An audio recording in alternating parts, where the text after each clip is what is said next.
Hi, Eva. Cannabis sativa. Cool kids! Cool kids. What is up, cool kids? How you feeling? You know, cool kids, so one part of the silver stacking journey that a lot of people don't show, but this channel shows, is the cumbersome nature of it.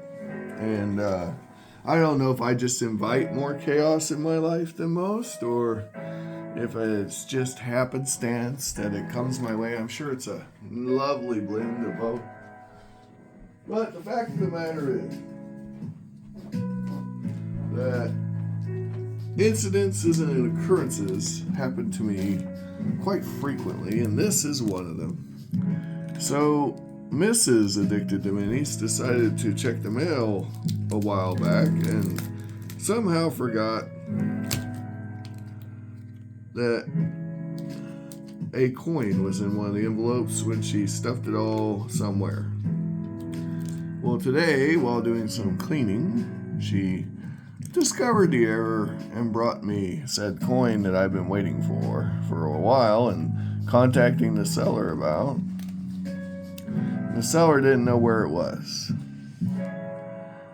but nothing showed that it had been delivered. So we have a three-way cluster. The post office, the seller, and myself. Well, four-way because we got the missus. So if you want to hear about some crazy, there you go. All right, so we got the coin. That's the important thing. And what a lovely coin it is. So these are the, and you can see here, and it'll tell you what it is if you pay attention. There it is, 0.720, silver,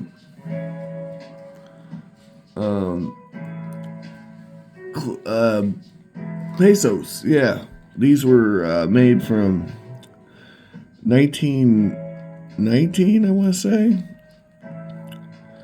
to 1947, I'm guessing. It might have been 46. It was 46. 1946. Yeah, because 47 is when they came out with that Morales. 47 and 48 had the 50% Morales, and then they went to the 30%, and then they dropped to 10%, all within a few years. But this is back when it was still 720. Yeah. And, it's a decent coin, one of these days, I've already got the key dates, so one of these days I'm going to finish a full set of these. It's on the bucket list. I got the hard dates already. Now, the 1918 is hard, and the 1919 is hard too, I think. But the 21, I believe, is the actual. But 1918 is 8.800, so it doesn't count. It's a totally different issue. So, but I have them. But I also have the 720 hard dates. So, this is actually a reasonable set to do. There's not a lot of insanely expensive coins in the set.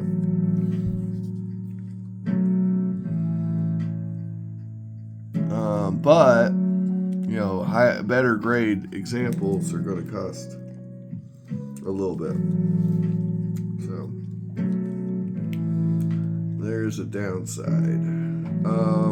But that's with any set. If you're wanting a mint condition set of Mercs, you're going to pay big money. If you want a mint condition set of Franklins these days, you're going to pay big money. $900, $1,000. Which is, to me, 10 years ago, that would have been crazy, but hell, they're paying big money for top pops now. That was never a thing. Well, I guess it might have been on some coins, but not all. This does have luster, so yay. And what did we pay for this? Well, I'm going to have to grab my phone and look, because it's been so long ago. Now, this was minted in Mexico City, and the way you know that is right here. I'll show you. There it is. See that M? Oldest mint mark in the Western world. Right there.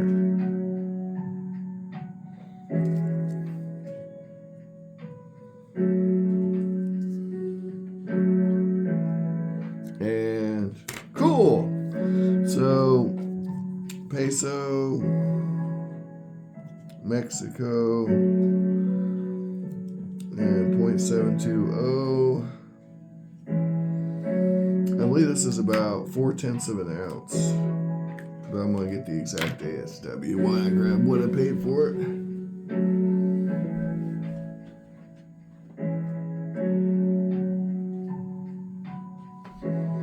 Yeah, it's an odd size coin, really, because the old pesos were crown size. This is slightly bigger than a $50, but slightly less silver content. So ultimately, I believe it does have more silver, but just barely so.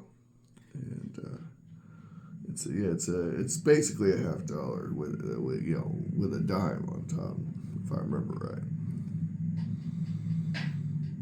It's silver weight wise, obviously. All right, here we go.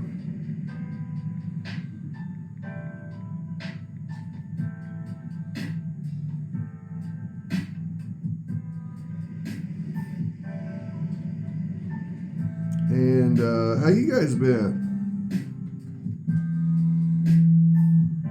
Yeah, melt value's 944.3857. There it is. So it's not even. Yeah, that's about right. It's like I said, it's about 4/10 of an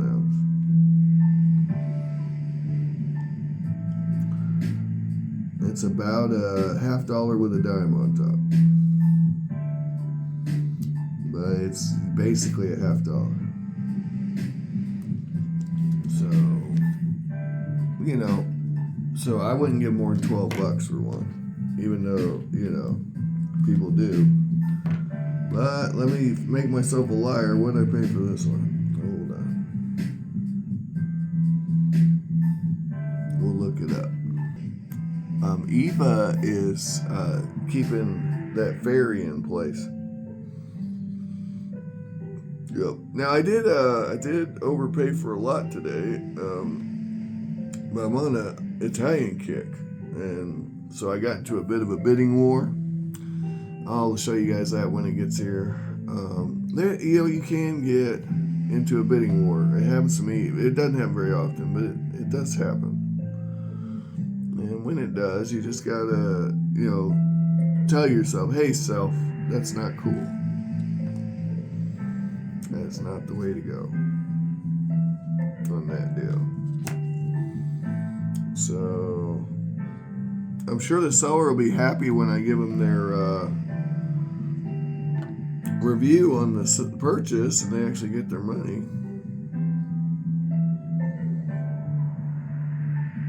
Ooh, I won another lot.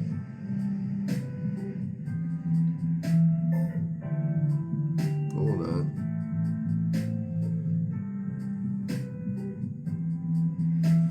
Oh no, it's the same one. Okay.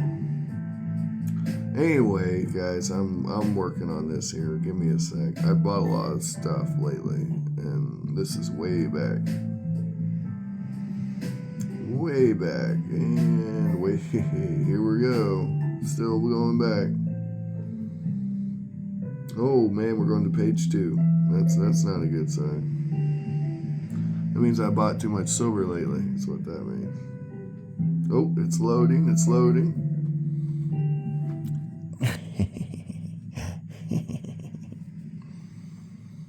All right, page 2. Here we are. No.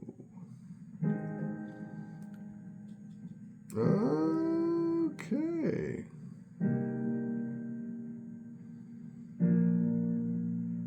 Wow.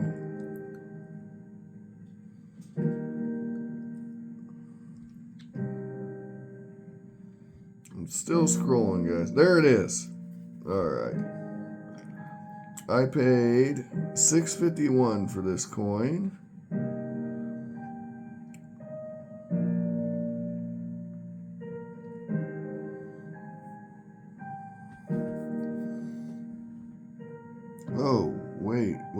$6.51 it says, but then it's saying I paid $0. Hold on. Oh, wow, they gave me a refund. Okay, I'll have to contact the seller. All right, well, yeah. Okay. Wow. Well, until that changes, this coin was free. Wow, Mrs. Addicted to Minis, getting me free stuff. All right. Well, let me contact.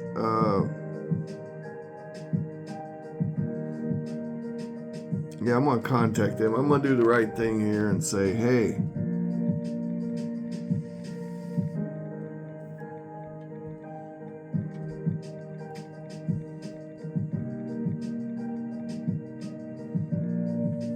Here we go. Hey, I got that coin. Did you guys want your money? Boom. And bam. Until it changes, I'm gonna keep it at free. I'm gonna try to do the right thing and give them their money. I don't know how. I send it to them via PayPal or something. But yeah. That's what I do. We can do it the backdoor Betty style. Yep. Anyway, how you guys doing? I'm not here to cheat people, man. Nope, not the thing to do. Not the thing at all. Not the thing to do. So I don't know. They must. It's weird. The postal. Maybe they didn't buy tracking. Maybe that's what it was. So there you go, guys. There's a lesson for you. Buy tracking. So you don't end up giving out free silver to somebody like me. But luckily, I'm gonna pay him. I'm gonna pay him. Bob's his name. I'm gonna pay Bob. Bob's gonna get his money. As long as Bob gives me his PayPal information, he'll get his money. But anyway, I hope to flip this around and write down 681 in the ledger. That's a perfectly fine price for that coin. Very fine price, actually. And guys, I want you to have an amazing day. I want you to find all the collectibles of your dreams while you're awake. You know what I might do is check and see how much of that mint run I've got of the of this series of pesos. A lot of people like these things. I don't know. I prefer the old school pesos, obviously, because they're 0.903. But these cluster pesos are a lot better than what came after them. So I think it's interesting that they made the same coin in 80% and 72%. So that's pretty neat, actually. You don't get that in a lot of coins, really. The debasement, a lot of times they'll change the whole design. And if they don't, it causes problems. Look at Canada, 1967, 1968. There's a debacle for you. Yeah. We got all kinds of alloys in that mix. You got 80%, 50%, and then nickel. And it just caused a lot of confusion. So this is, 80 to 72 is not as big a jump as 80 to 0. Anyway, I've contacted the seller. I've done my due diligence, and now we will move on. Guys, have an amazing day. Thank you. It's time for this old dog to get a bite to eat. And man, I hope you find all the collectibles of your dreams while you're awake. If you can't find them, you ain't looking at what I'm showing you, I can tell you that. All right, ciao.